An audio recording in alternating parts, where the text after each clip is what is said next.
प्रिय बंधुगण को मोर नमस्कार। यही भिडियो रे आपण मानक पई गोटे गुरुत्वपूर्ण विषय रही। यही दृश्य होछि गोदावरीश महाविद्यालय को आसीथिबा मशाल ज्योति एवं स्वाभिमान विजय वर्ष पालन दृश्य। मनरे प्रश्न उठुथिबा निश्चित भाव में जे ए स्वाभिमान विजय वर्ष कौन? यह होछि कौन ना भारत पाकिस्तान युद्धर 50 वर्ष पूर्ति उपलक्षे पालन करा जाउथिबा उत्सव। स्वाभिमान विजय वर्ष 1971 मसीहा भारत पाकिस्तान युद्धर 50 वर्ष पूर्ति उपलक्षे तथा स्वाधीनतार 75 वर्ष पालन अवसर में 2021 अगस्ट 15 ठारू सारा भारत वर्ष रे स्वाभिमान विजय वर्ष पालन करा जाउअछि। एही अवसर में भारत वर्षर प्रत्येक कोण अनुकोण को भारतीय वीर जवान मानकर वीरत्व गाथा जणै देबा पई मशाल यात्रा चालुअछि। तेणु बाणपुर अवस्थित गोदावरीश महाविद्यालय को मशाल ज्योति आसवा सहित स्वाभिमान विजय वर्ष पालन करा जाउअछि।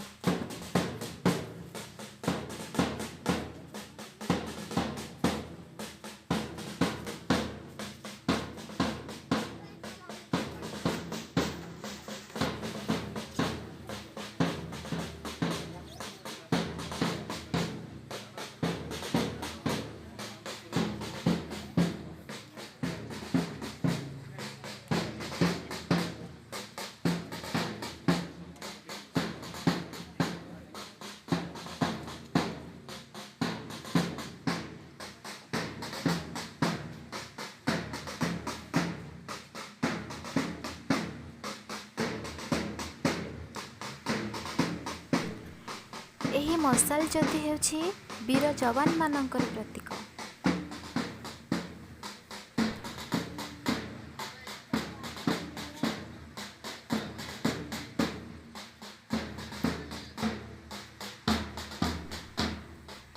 तेबे आमे जानिले वीर जवान मानकर वीरत्व गाथा को जणै देबा पई एही मशाल यात्रा चालुअछि।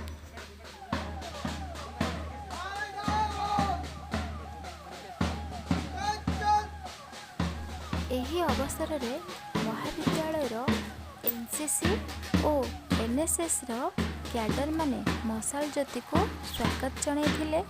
तत्सहित महाविद्यालय अध्यक्ष और समस्त अध्यापक अध्यापिका उपस्थित थिले।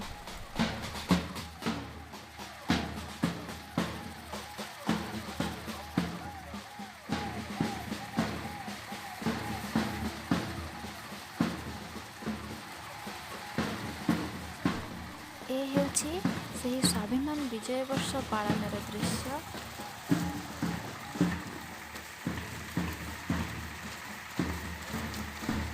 आपण माने एही दृश्य को देखि निश्चित भाव में गर्व अनुभव करुथिबे।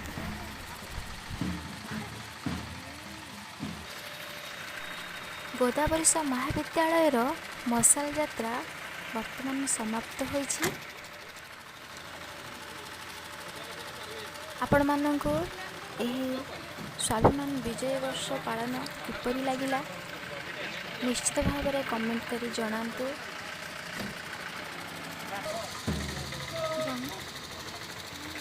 एहीपरि नुआ नुआ वीडियो देखिबा पई मो चैनल को सब्सक्राइब करंतु। रहिली नमस्कार।